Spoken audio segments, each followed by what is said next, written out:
Welcome to LOA Today. Walt and life coach David Bartkey here. Today is Sunday, January 28th, 2018, 11 a.m. Eastern Time. Your daily dose of happy for this weekend. And David, it's good to be talking to you again. I hope you had a great week. Same here, Walt. I did. I had a very good week. That's good to hear. That's excellent. What about you? Did you have a nice week? Yeah, it was. It's been a good week in many ways. A little challenging in some ways, but the good parts have been really great. I mean, the shows, some of the topics we were talking about this week were just really deep, in-depth stuff. I mean, touching areas of vibration and law of attraction theory that we don't normally get to. But oh my goodness, it was mind-bending sometimes. Well, that's good. Yeah, that is good. It is good. And progress continues to be made. What wins did you have this week? Well, that was a big one right there. In addition to that, we're still making progress on the book. It's coming along nicely. People are submitting their stories, some very interesting stories, too. This book is going to be well worth reading for anyone who's listening to the program. I mean, it's going to be really good, just based on the stories I'm seeing so far. And I still don't even have them all yet. I mean, it's just astonishing what's coming in. So, yeah, it's going to be really good. No doubt about it. How about you? Wow. Yeah, I'm looking forward to reading that. I had a very good week. Kept my vibration high all week. I had a lot of wins. Just safe transportation everywhere I went, and I attracted some unexpected income, which is always really nice. Very good. I'm always open to that. Yeah, absolutely. That's terrific. I have to admit, I need to work on that one a little bit better. But I'm just grateful and glad for you that it keeps coming. That's terrific. Yeah, just been in a very good vibration about financial abundance, and as a result, I'm attracting that. So it's true what they say. It's true what they say, yes, indeed. The law of attraction does work. It is always responding to us. So, and what I did want to say is I had some issues with my website for a few days last week, so if anyone did try to contact me and you got an email saying that my email wasn't accurate or the server was down or something, I'm sorry about that. Please try again. And that's David at lifecoachdavid.com. It does work, so if you did try and you got that response, please try again because it's now working. And that's another one. My website was having issues, and I woke up one morning, I think it was Wednesday, and I just got this thought in my head, like, check your website, check your email. Oh. And I've learned to listen to those thoughts, when you get kind of information like that. I've been practicing that lately, yeah. And I can't say it's something I'd ever done really well in the past, but I'm paying more and more attention to it. And it's amazing what you can actually learn when you do that. The stuff that comes to you.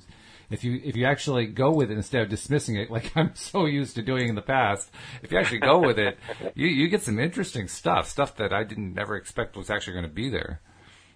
I know. So I've learned to listen to that. So I'm like, okay, well, let me check. And sure enough, someone made some changes to my website, and whatever they did, they didn't do it right.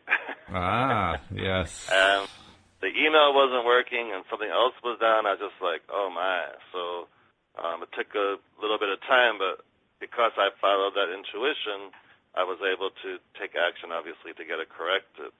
Very good.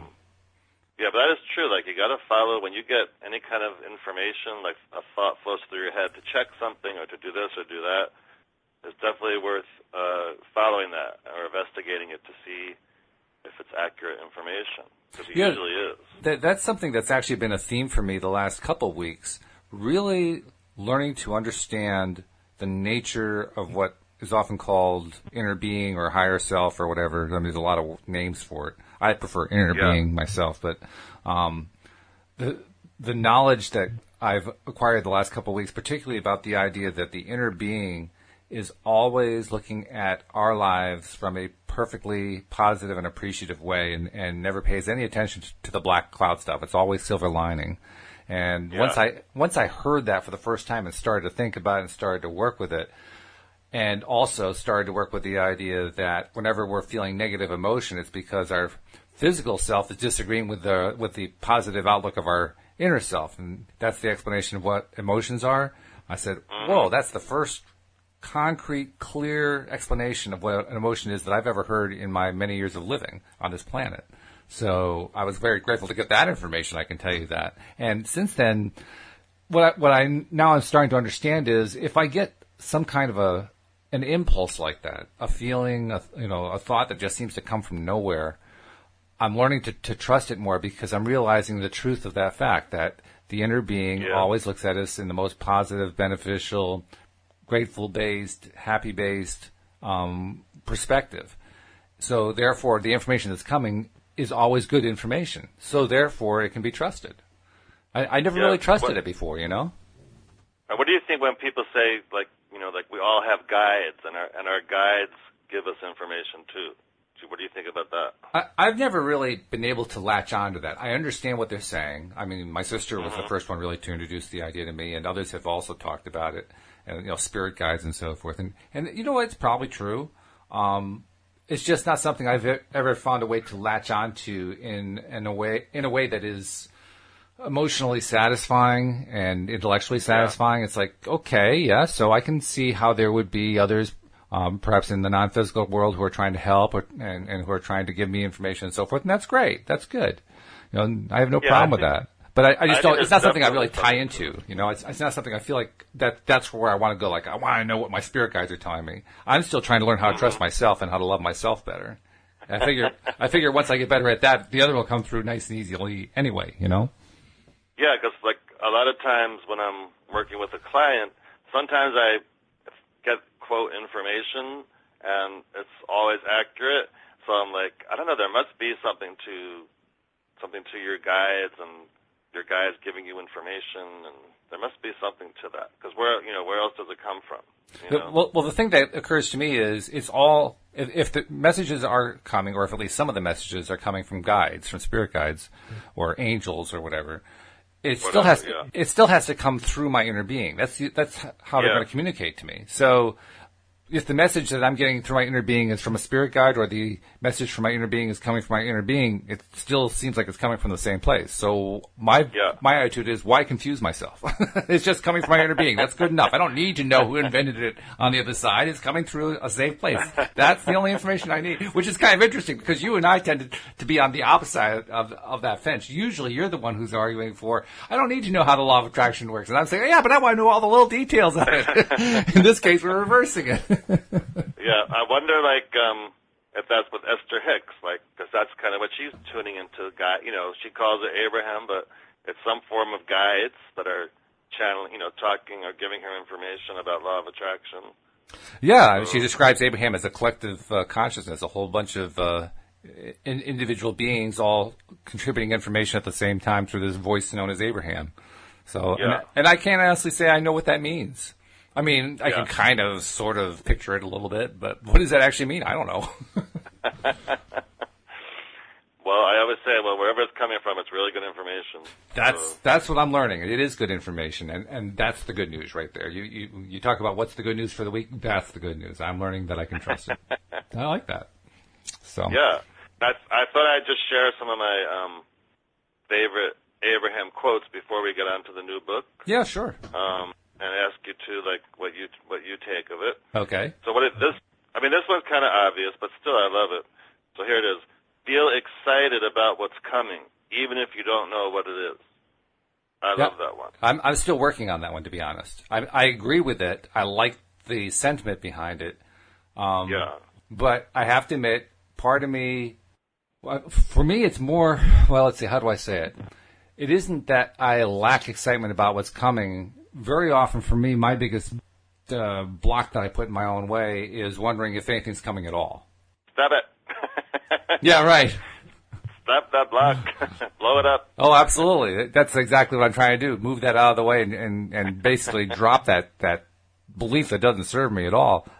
But you asked how I feel about it. That's what I feel. Yeah. Right now I'm feeling like I still have that block to get out of the way, See, with me, you're right, because I'm just like, yay, I'm excited about what's coming. I don't know what it is, but I know that if I'm excited about something coming and I'm in that vibration of excitement, it's coming.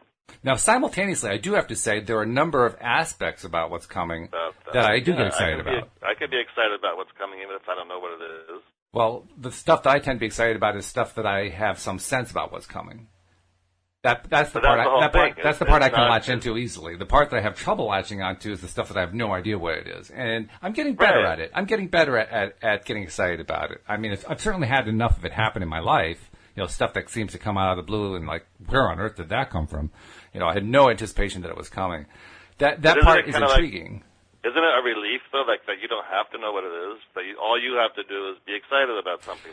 That part is definitely a relief. Yes, I agree with that. Yes, that part is definitely a relief. I just haven't gotten to the point where I can hardly wait for the next unexpected thing to show up. I'm not quite there yet, if you know what I mean. I'm closer than I was even 5 years ago, but I'm not quite there yet.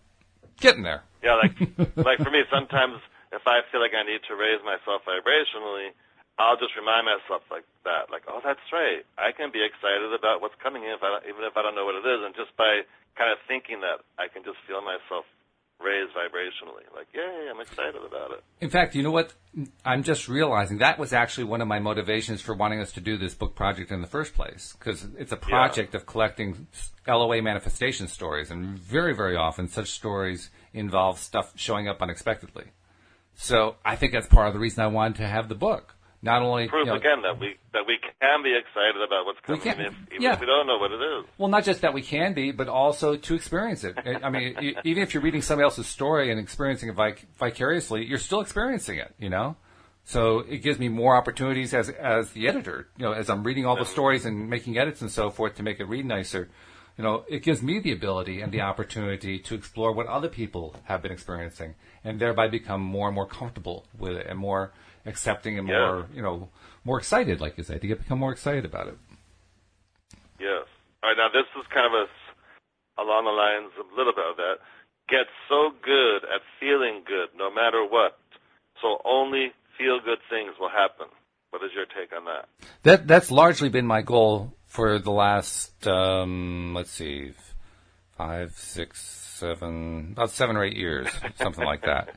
And I have to admit I have modified it slightly, because what I don't want is to try to get to the point where I am uniformly happy.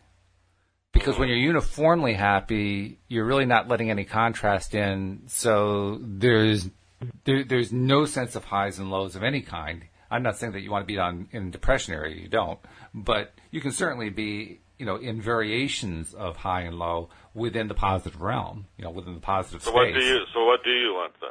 I want the variation. I want variation, but I don't want to have variation that takes me down to the deep lows. I'm tired of that. I've had too much of the deep lows in my life. So I just want to stay up. I want variation. I just don't want it to be, the really dark, depressing kind. Get so good at feeling good no matter what. Yeah. So only feel good things will happen. I would like to be in that spot all the time.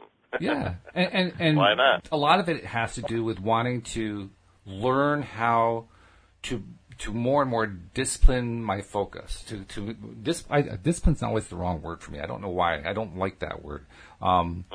Maintain control. Maintain purposeful attention. And to do it consistently. To be consistently attentive to what I want to be attentive to. That's what I mean by discipline. And that's my goal. If I can get to the point where I can, at will, just kind of snap my attention over to what I want, particularly when I'm focusing by accident on what I don't want, just like, well, there it is, snap, I'm over on what I want again. If I can do that consistently, that to me is going to be a major step forward. Yes. But you like the idea of that, though. Oh, yeah, very much. Yeah. All right, here's another one that get your take on. Your desire to care about what others think is not serving you. Yeah, I think that's largely true. Your desire to care about what others think is not serving you. Yeah, I agree with that. I think there is some usefulness to knowing what other people think, but I don't want that to be obsessive in any way. And that's the way I take that message. You don't want what others think to control how you are. To control how I am, to be the determinant about, whether or not I choose a particular thought pattern or choose a particular course of action or whatever. I am curious about what other people think, and I'm interested in knowing what other people think, because I get great insight from talking to other people. That's one of the reasons I love doing the podcast, because not only do I have you to talk with once a week, but I'm also talking with Wendy Dillard and Cindy Chavez and Joel Elston and Tom Wells, and every one of you has really interesting perspectives on things. So, of course, I want to know that part. I want to know what you think about that kind of stuff. What I don't want is to have your thoughts or anybody else's thoughts controlling me, and I don't want my thoughts to be controlling anyone like you. You have to do what I say, or else you're wrong. Yeah, right. I had an interesting exchange with somebody on the Law of Attraction. What's it called? There's a group called Law of Attraction something or other. I can't remember what the name is on Facebook. Yeah. There's a young woman from Singapore, and after some exchanges with her, I've come to realize her goal with the Law of Attraction is to bend the will of other people to herself. And I'm thinking, whoa, that's really something. In fact, as soon as I called her on it, she blocked me, so I knew I was on the right track. But I'm thinking, that's about as far away from what I have in mind as anything I can think of. The last thing I want is to try to bend someone else's will, partly because you really can't, and partly because what would be the good of it? I mean, I can't see any benefit out of it. Very, very upstream, yeah.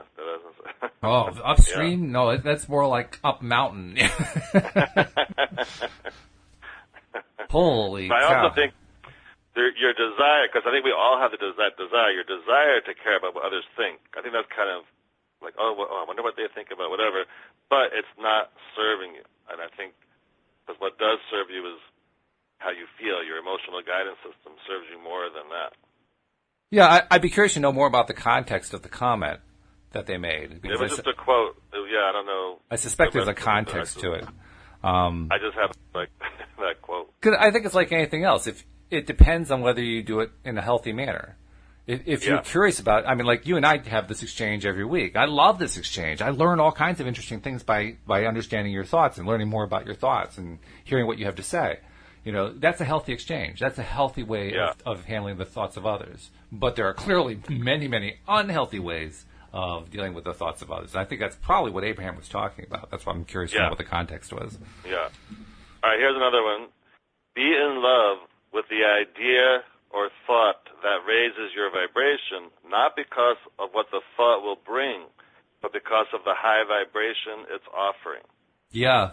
That's what I keep trying to remind myself about. That's what I keep trying to redirect my focus on, because it gets so easy to get tied up with the particular manifestation or whatever that you forget. Yeah. We're not here for manifestations primarily. And manifestations are part of the experience, and certainly they're desirable. But the primary reason to be here is joy, to enjoy, to have fun, to feel happy, to just, as Abraham describes it, to explore the delicious experience of being alive. I like the way they say it, a delicious. The deliciousness of it, because that's what it is. It's like it's flavorful and just fills your senses and all that kind of thing. That's really what I want to do. I want my life to be delicious. Yeah, and a lot of times I think people do get caught up in what the thought will bring, and that sometimes can have a reverse effect, because if it's not coming, or they think it's taking too long, or it's a big thing that they want, and they have a lot of resistance about it, it's not going to put them in a high. It's actually going to do the opposite. It's going to lower the vibration, Yeah, so be in love with the idea or thought that raises your vibration, not because of what the thought will bring, but because of the high vibration it's offering.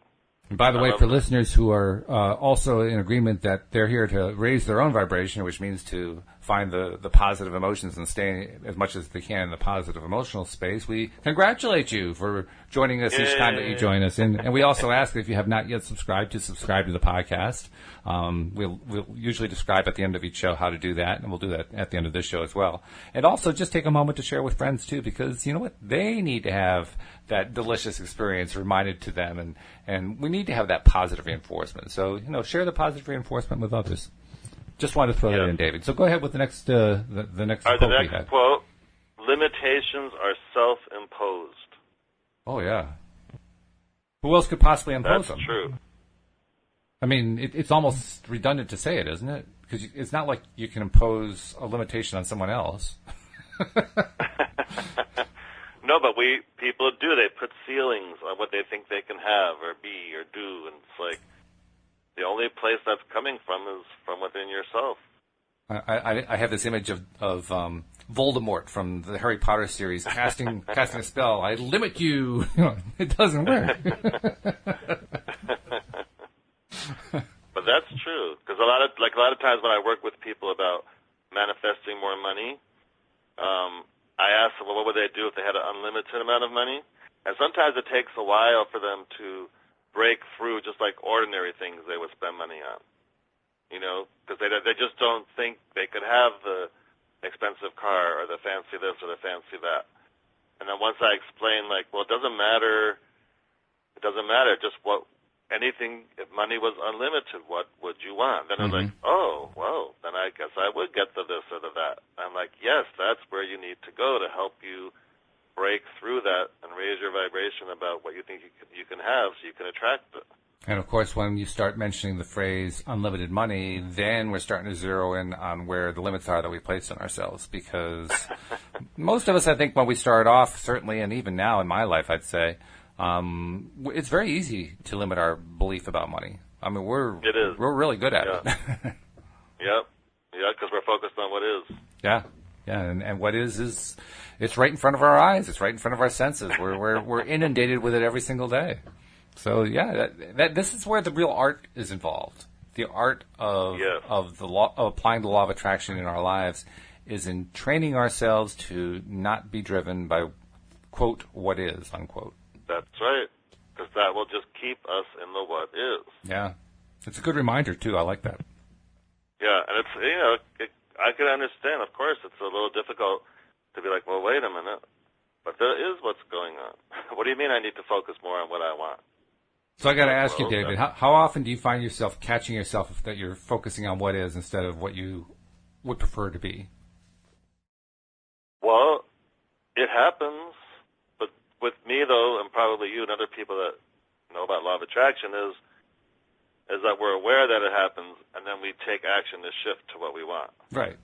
Yes. That's but I'm wondering how often does it happen? Like throughout your day, how often do you find it happening? I find it happens a lot in my day. I'm curious to see if it happens a lot. Yeah, like it happens. Like I don't know exactly how much, but it's we're human, so it's all I'm always refocusing.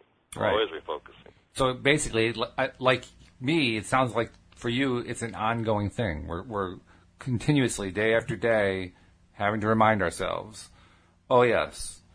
Remember, first of all, that we don't want to focus on what is. That's the first part. Trying to remember it is often hard, because in our conversations, our conversations focus on what is most often, right? In fact, I would say I can't even think of many cases other than when I'm talking with one of you guys, one of my co-hosts, or with my wife, or one of our few law of attraction friends, where we're not focusing on what is. Yes. Those exceptions, it's all conversations except for those conversations are focused on what is. Yes, as a matter of fact, in my book, Magnetize Your Life, I have an exercise where I suggest you find someone who's, into law of attraction, or at least is willing to do this exercise with you, and you go out to dinner or lunch or whatever, and you literally, deliberately spend the whole meal talking about what you want.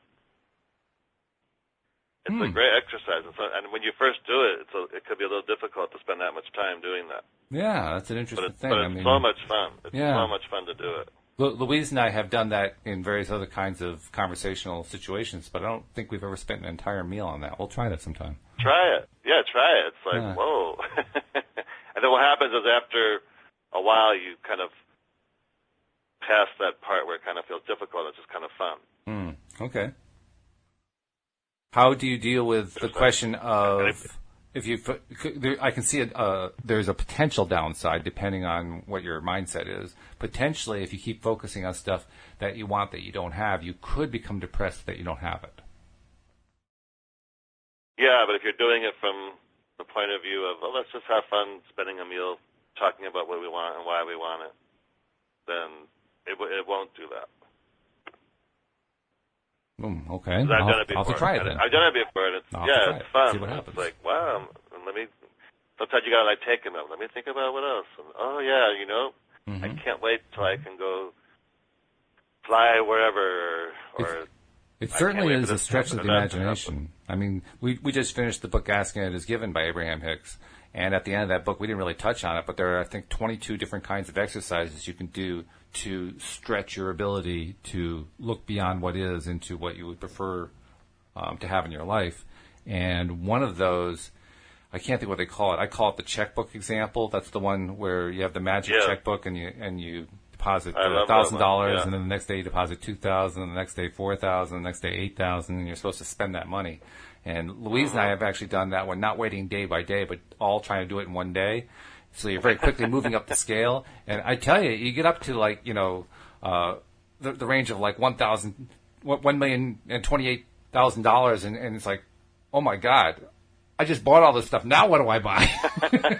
I know, it really stretches what you think you could have. And you start looking at the internet, oh, this costs this much. Well, okay, well, I get that and two of those. It's very interesting. And then I start cheating sometimes, like, well, I'll just put half of that into my savings. No,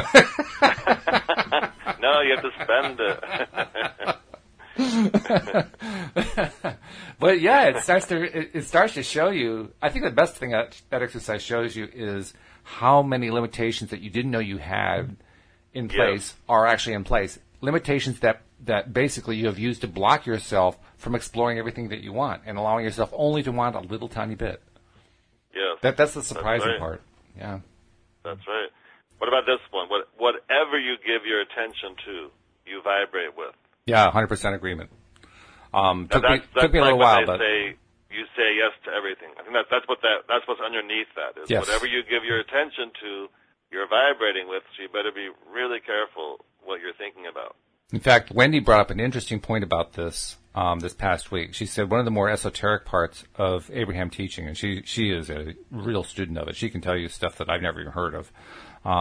But this one piece that she identified was there was some comment that was made in some workshop or something like that, where Abraham said that vibration underlies thought.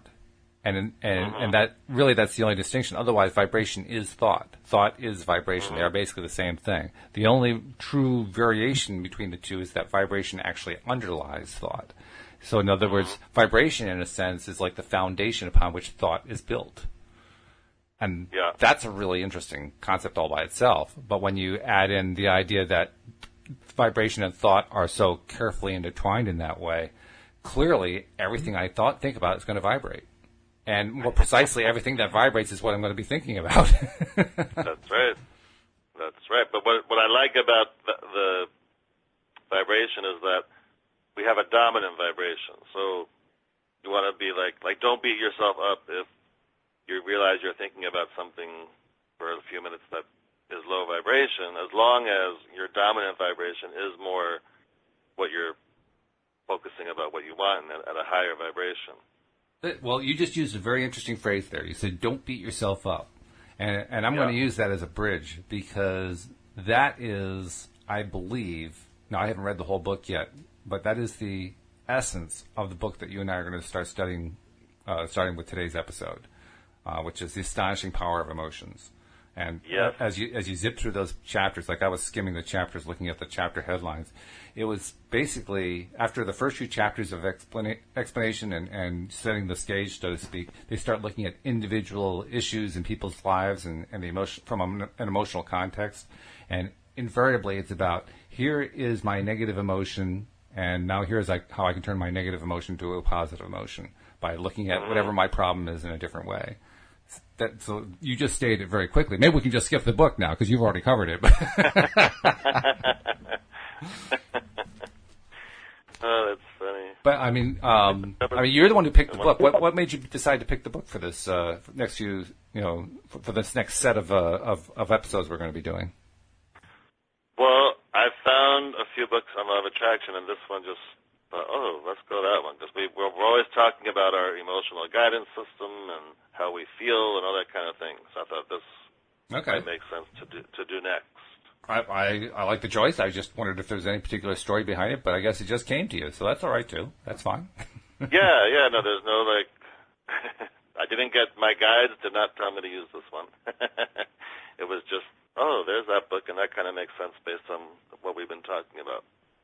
Actually, the subtitle is interesting. Instead of relying on your guides, it says, let your feelings be your guide. Yes.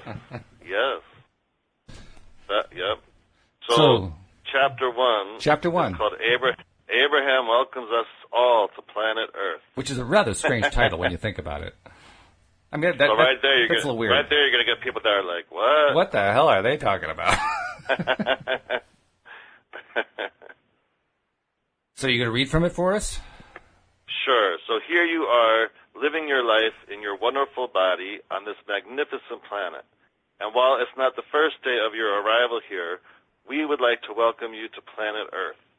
Since you have been here for a while, it may seem strange that we are now welcoming you, but we do so because we want to help you gain a new viewpoint of this lifetime, of your existence, and of you. We have a clear view of you in your current life experience, but we also have the ability to step back and see you and your life in a much broader context than you can see it from your current perspective.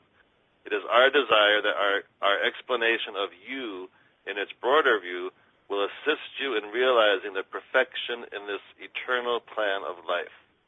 We know that your birth into your physical body seems as if it was the beginning of that which you are, but it was far from the beginning of you. It's a bit like you're walking into a movie theater and feeling that your entry into this theater is the beginning of you. You might argue, from your physical point of view, that walking into a movie theater is far different from being born into your body as an infant, because when you enter the theater, you do not forget what happened before you entered. You remember who you were and what you were doing before you walked into the theater. You have a keen sense of continuity about before you walked into the theater as it relates to being in the theater and what comes after being in the theater. In other words, it does not feel to you as if a new life began for you when you enter the theater. But we are attempting to stretch your perception a little so that you can begin to realize that when you were born into the body, which you now refer to as you were not beginning then either. It is our desire to reawaken within you the broader sense of continuity as you start to remember who you were before you came into this body. And even more, it is our desire that you allow yourself to become that broader perspective, focused here and now, but remembering who you really are and why you have come forth into this body. So what does all that mean to you? Well, first of all, I have to tell you that, I'll tell our audience too, in our offline conversations leading up to taking on this book, you commented to me that you liked it better when I did the reading because I have such a better radio voice. And I want to tell you, yeah. David, you did a great job there. Stop beating yourself up. You did that was a beautiful job. You read that gorgeously. So to heck with my radio voice. Yours is perfectly fine. Okay. But you have that, like, I don't know why, like in my mind you have like that radio voice. But anyway. Well, thank you. I appreciate that. So what does that mean to you? But in answer to your question, it sounds like they're setting us up to basically tell us, they're going to give us an idea of what our non-physical being is like. First of all, by telling us that we have one. Yeah. That we have it simultaneously to having a physical being, which is kind of news to many of us. I know it was news to me the first time I heard that, and that was only in the last year or so that I heard it. So I was really kind of taken aback, like, oh, okay. You know, it didn't really shock me or anything. It wasn't like I couldn't handle it. It was just cool. So, I mean, basically have made me feel good about something that I kind of hoped was true but wasn't really sure. And what do you think they mean by remembering who you really are? Well, obviously, if I wasn't aware of the fact that I have a non-physical aspect of myself, then in that sense, I really don't have, up until that point in time, a clear understanding of who that non-physical part of me is and what that part of that non-physical part of me is. I mean, I kind of remember the first time that I ran into this concept through the Abraham-Hicks teachings. I was struggling with it, trying to figure some way to make sense of it from my perspective of being just a physical being. That's the teaching I'd kind of been going with for all of my physical life, really. Yeah. And I came up with the metaphor of the board, the sandwich type board that you find at like the seashore or something like that, where they have a scene on the board and they got little holes for you to put your heads in. You can take a picture of you looking like you're muscle bound on the beach, or you're flying in the air or something like that, right? Yeah, I've seen this. Yeah. And the metaphor is the part of your face that's coming out and picturable, so to speak, that's the physical side of you, and the rest of your body sticking out the back, that's the non-physical side of you. So you have this physical part that is the part that you're interacting with the physical world, but you can't really see behind the board all of the non-physical you that's back there. And that, to me, is the metaphor, the idea of the non-physical us is so much bigger than the physical us. It's the face compared to the rest of the body, so to speak. So that's my metaphor for it. Yes. All right, so just going on, also you might say, quote, but unlike the day I was born, when I walked into that movie theater, I was mature, I was able to speak and walk and feed myself. And while we certainly understand why your small size and physical immaturity makes it seem as if you were only then beginning, this is not the case. Your new body and new surroundings provide a new opportunity for a very wise and very old being to continue to expand in new ways. As your broader perspective of who you really are awakens within you, your appreciation of this life experience will be tremendously enhanced. As you look at life on planet Earth in this greater context, your fears will be diminished, and your natural eagerness for life will explode within you. Wow, that's pretty dramatic. That last sentence, your fears will be diminished, and your natural eagerness for life will explode. Maybe not so much the second one for me so far, although it has certainly increased substantially. But fears have definitely diminished. I can say that for a fact. Ever since I started to adopt this perspective, my fears have become, like 50 to 75% less just because of that. Yes. Yes. Well, that part was pretty powerful, I have to say. And I'm still learning. Yeah. I'm still learning to deal with it. Even though we have this perspective that they've given us that, we have this non-physical part of us on the other side, it's not like I have a whole lot of direct physical contact with it yet that I'm recognizing. I'm just beginning to recognize, for instance, the messages that I get. And the messages are like little fleeting blips, like, oh, what was that? Your guides are contacting you. Yeah, right. Well, it's not like I'm used to dealing with that as a full communication method. I'm used to a full communication method like I have here with you, where we're talking, we're expressing long sentences and, very detailed paragraphical thoughts and so forth. The messages I'm getting from my inner being so far are blip picture. Okay, we're done. Not quite the same thing, Your natural eagerness for life will explode within you. That's pretty dramatic. It is dramatic, and I'm not sure that it's completely true for me yet. I think that's where I'm getting to. I think, for me, it's more like the natural eagerness for life. It isn't so much that it's exploding for me, it's that I'm becoming more and more open to it and more relaxing into it. It hasn't turned into an explosion yet. But the eagerness for life part is that's not only appealing, that is starting to happen for me. So then if we're on planet Earth, where is Abraham?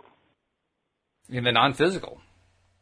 And the best explanation I have for that is what quantum physics teaches us about the nature of matter and energy, which is that even though we understand the idea of subatomic material,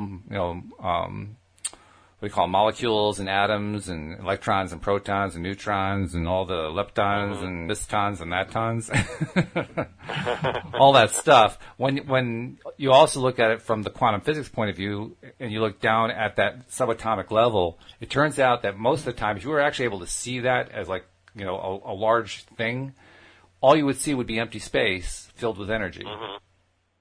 You would actually be hard-pressed to find the electrons or the protons or the neutrons or the leptons or the you-know-what-tons.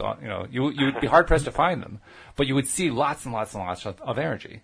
So from my perspective, the non-physical world is the world of energy. Call it spiritual energy, electrical energy. I don't care what kind of energy you call it. And I'm not even sure what the differences are between spiritual and electrical energy. I suspect there may be, maybe like one's a subcase of another, or they have different characteristics or something. I don't really know for sure.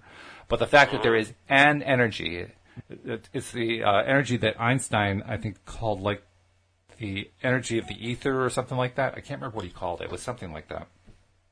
But the fact that that energy is there is the best indicator that I know of the non-physical.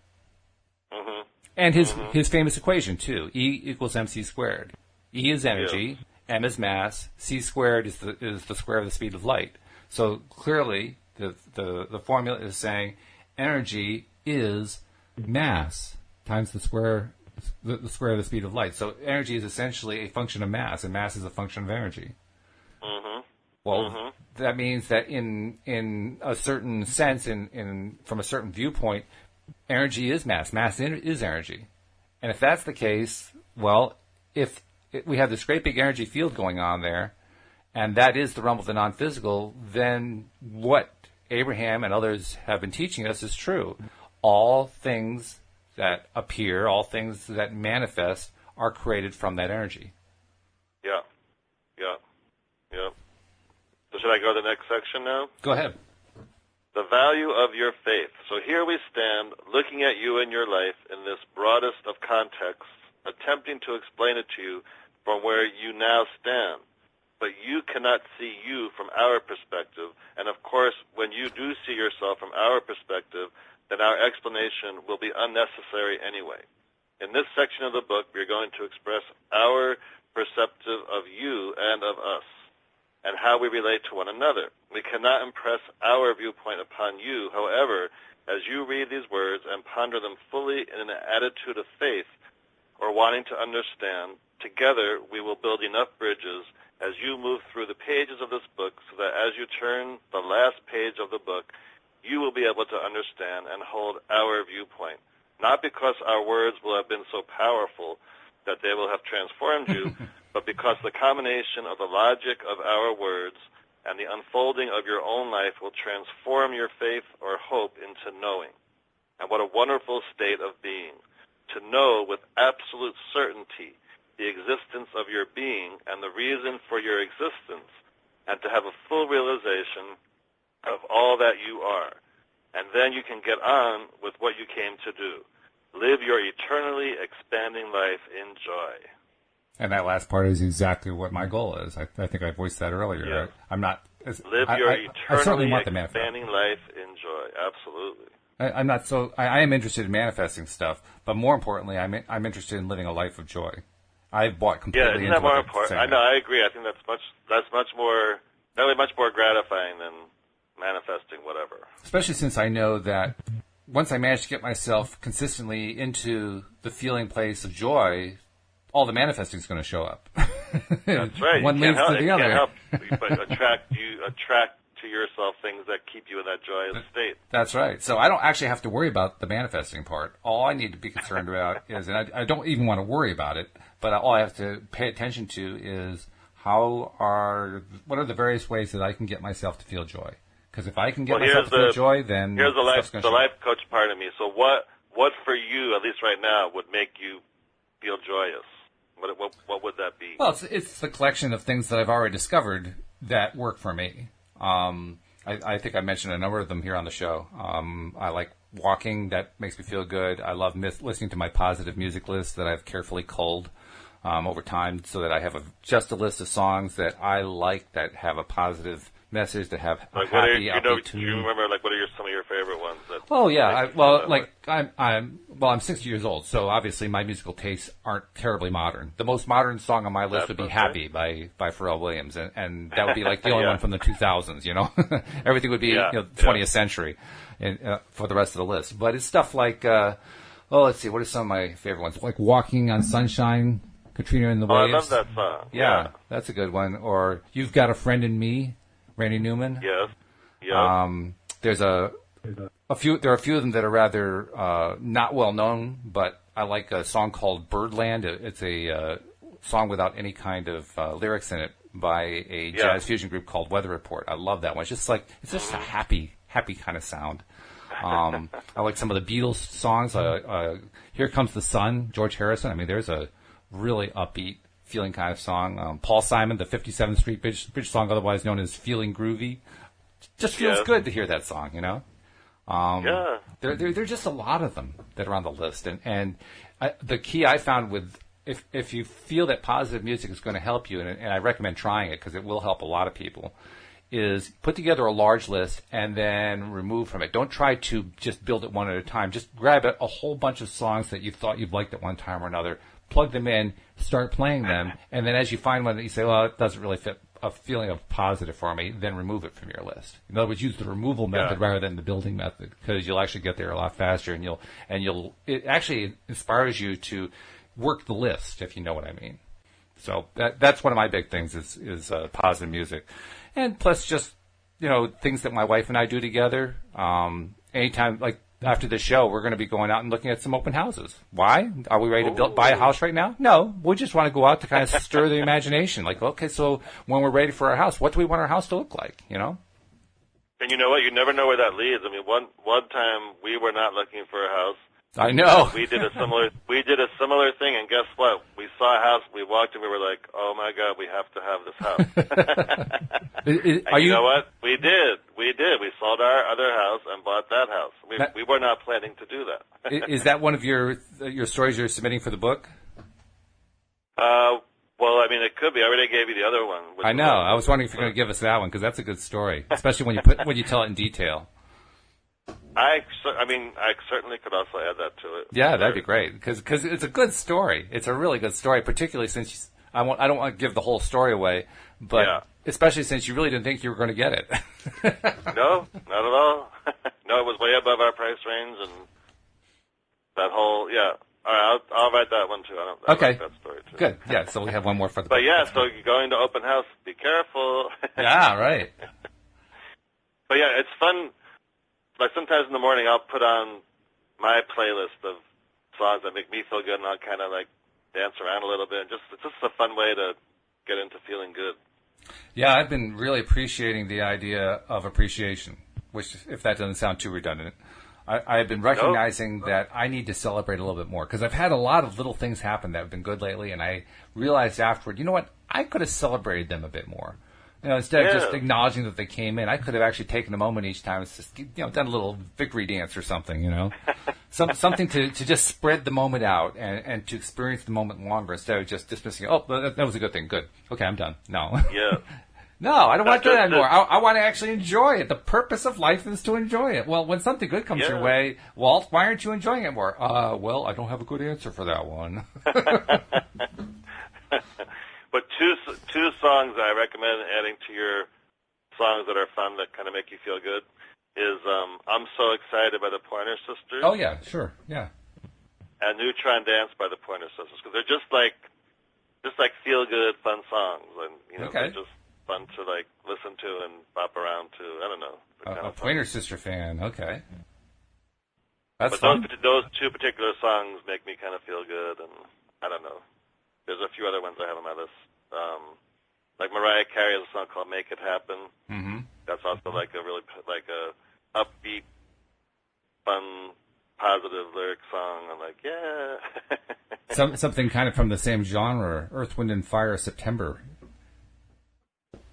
I'm not sure another one, but I'll look for it. Oh yeah, the lyrics are more reminiscent. They're more like reminiscing about what happened in September, but the music is so upbeat that it's just it's so good. Yes.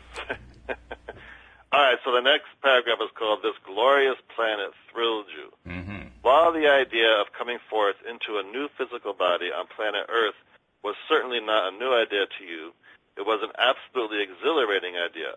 For from your non-physical perspective, prior to your physical birth, you understood all of the implications of this new birth. You understood the perfect and stable environment into which you would be born, and you felt unbounded enthusiasm for its variety. Now, that's a lot in there. Yeah, and that's a lot to ask of us. Well, a lot of people are like, wait a minute, I wouldn't have picked the family I picked if I was looking for a family that was, perfect for me. You know what I mean? Yeah, sure. I mean, there are a lot of people who would read a paragraph like that and just reject it because of all the stuff that they were born into. And yet we were all born into stuff. You understood the perfect and stable environment into which you would be born. Like a lot of unfortunately, a lot of people would be like, wait a minute. I had trouble with it at first. That's not what happened to me. I certainly had a lot of trouble with that at first. I know that it took me quite some time to kind of be willing to accept it, because we're so used to blaming others. We're so used to saying this everything that happened to me happened because my parents did it, or my teachers did it, or my school did it, or my friends did it, or my girlfriend did it, or my boyfriend did it, or the person who lives down the street, or the policeman, or, you know, they all did it to me. I'm the victim here. And what we don't realize is we were actually volunteers. We weren't victims. We still are. We're actually, every time that we set ourselves up to be a victim, we're actually volunteering, which is pretty daunting. Well, it's interesting because following the next words that follow that part is, and you felt unbounded enthusiasm for its variety. Yeah, I remember when I first read that concept, I said to myself, what was I, crazy? I know, exactly. Plus, it's suggesting the idea that before we came into the physical, we were aware enough to do that, to know that. Yeah. So it's just, it's just a... And I've often wondered, too, about the fact that once we get here, we've very quickly, and quickly meaning like within the first 10, 15 years of life, we begin to forget all this stuff. I mean, it's pretty clear that an infant that just arrived or a toddler or whatever, they still have quite a bit of memory of where they came from. Once we get up in age, we tend to forget about that. But you watch the behaviors of somebody who is new to the world in physical form, and it's pretty clear that they have a good, solid connection at the other end, you know. But you have to be willing to look for it. You have to open your eyes and be willing to receive that information. Because if you aren't willing to look for it, you won't see it. Let me just go on because we only have a few minutes left here. Yeah, I've got to move. So what you felt most was the freedom and unlimited nature of this environment. The diverse beauty of the physical nature of your planet thrilled you as you anticipated your arrival, but you were also thrilled with the beauty of the diversity of the people and ideas that were waiting for you. At no point in your preparation for making your new entrance into this physical body did you feel concern about the perspective of the inhabitants of your planet. Not once did you feel a need to get here so that you could set them straight or show them the error of their ways or correct their course. You saw this planet as diverse, ever-changing, and perfect. You came forth with an eagerness that defies verbal description. And because of the secure vantage point from which you were coming, you were not guarded or concerned about your entrance or about what would surround you once you got here. Instead, you knew that you had within you the resources not only to cope with your new environment, but also to mine it for the joyous expansion that you were eternally about. And so here you are, and while you did not just get here, everything that you have just read still holds true. It is our desire to restore your understanding to what it was just before you came forth into this body, so that you can now experience this magnificent life experience in this wonderful body on this glorious planet in the way that you intended. So, dear friends, welcome to planet Earth. Which is a nice ending, but I have to admit, when you got to the point where it says, at no point in your preparation for making your new entrance into this physical body did you feel concerned about the perspectives of the inhabitants of your planet. Not once did you feel a need to get here so that you could set them straight or show them the error of their ways or correct their course. As soon as I read that, I threw the book down the first time. Because well, that's not true. I know I came here for that. It took me quite some time to realize, well, actually I talked myself into that once I got here. If I have to be really honest about it, I didn't actually come here with that mindset. I actually came here expecting everything was going to be great and found that there was other stuff that was rotten, and all of a sudden I wanted to change it. And all of a sudden I was right down a rabbit hole and didn't realize it. So where were we then before we came to planet Earth? Well, in the non-physical, apparently. What's the non-physical? I'm not sure. I can tell you that it's energy. Beyond that, I couldn't tell you. What do you think it is? But obviously, Abraham is suggesting, even in the non-physical form, we have awareness. You know, well, we must. I mean, Abraham has awareness, right? Well, then it stands to reason we must have had awareness too, and we must have awareness in the non-physical. So even if we don't remember, it doesn't mean that it's not there. That's interesting to think about. Like, wow, okay. Yeah. And, well, I know a lot of whatever the word is, spiritual gurus and such. They say on their tombstone they want the words "to be continued." On their I like that. That's good. To be continued. Yeah, because it's not. It's just your physical has ended. this person in this lifetime, but we're going to continue. Except I really don't have any interest in a tombstone, but I like the message. The message is good. But I was just kind of like, oh, okay, well, I don't know. I guess we go back to the non-physical. Well, actually, I think we're always in non-physical. I think that's the big message. We start as non-physical, we turn into non-physical and physical, and then we go to just non-physical. We're always in non-physical. Yeah. It's just a continuation. I've heard Esther describe it like it's just like just close your eyes one day, and then you're just naturally back into the non-physical as if nothing happened. Yeah, pretty much. And well, there is one thing that we do want to have happen, David. There is one thing we definitely do want to have happen. Tell us, what is that? We want people who have not yet subscribed to subscribe to the podcast. Yeah. So here's how you do it. If you haven't done it already, go to loatoday.net homepage. You'll see the player for this program. You can actually listen to the program live. Most people listen to the recording, but you can listen to us live. The schedule's right there on the page, and we welcome you to do that. But more importantly, you said you would also give the number out if someone wanted to call in. Oh, sure. The number is 860-264-5432. That number will actually change fairly soon, but for the moment, that number still holds true. And you can see the number right on the page. It's right there. And indeed, when would they call? Like, if you have any questions for us, you could call us. When would they call? During any of the shows. The shows are listed. The entire schedule is listed right there. So Monday through Friday. There's 2 shows a day, 8 to 9 a.m. Eastern Time and 4 to 5 p.m. Eastern Time. And on Sundays, this show here, between 11 and 12 noon Eastern Time. So during any of the shows, you can call in. And for subscribing, right there on the page, again, there's a click to subscribe button. Works great on an iPhone. It works on an Android phone, too, such as a Motorola or a Samsung or Nokia or whatever. But you have to have software installed, an app installed that can handle podcasts. And on an Android phone, you can get that at the Play Store. Just go into the Play Store and do a search on something like Podcast Manager, which is a free podcast app. And once you have that, then you can subscribe without any issues. iPhones are actually a lot more simple because they come with podcast software installed with the operating system. So in that sense, it's a lot easier. But either way, you can do it. And we urge you to do it because people who are listening to a lot of podcasts. David, the number keeps going up. This month, last month, we reached an average of 22 episodes per listener, which was up 100% over the previous month. This month, we're averaging close to 28 podcasts per listener. So it just keeps growing and growing and growing. It's really fantastic. Yeah, it's good news.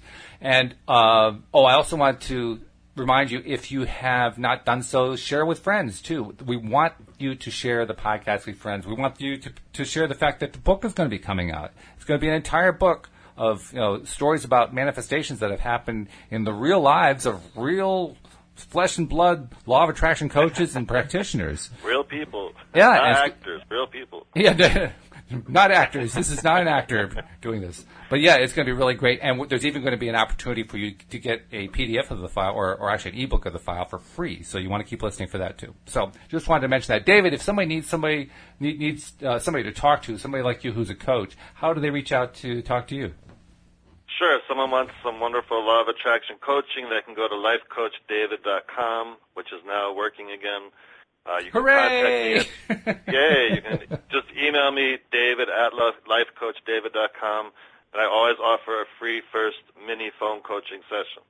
That's a very good thing, too. I have to just parenthetically state, you talked earlier about the technical issues you were having with your website, and you did a very nice job. You mentioned that they existed, but you were so celebratory about the fact that they were passed. I'm trying to do the same thing. In fact, you'll remember that last December, we had a whole bunch of issues with the podcast where people's voices were getting clipped out, and there was all this static and all this other kind of craziness going on. We're past that part, and that's the great thing. Yay. I'm still dealing with an issue where I'm believe it or not, I'm going to have to rebuild my computer all over again because it's not getting the security updates it's supposed to get. But I'm trying to look positively at it. So I just wanted to publicly state I can hardly wait. It's going to be so great when my operating system works great. So there, I put it out there. Okay, It's done. Yes. David, it's been a pleasure as usual. Thanks for doing this. Let's do it again next week. Same here, Walt. And I just want to say to everyone, choose to have a great day. Sounds good to me. I'll do that as well. Yeah. We'll see you all next time here on LOA Today. Goodbye, everybody.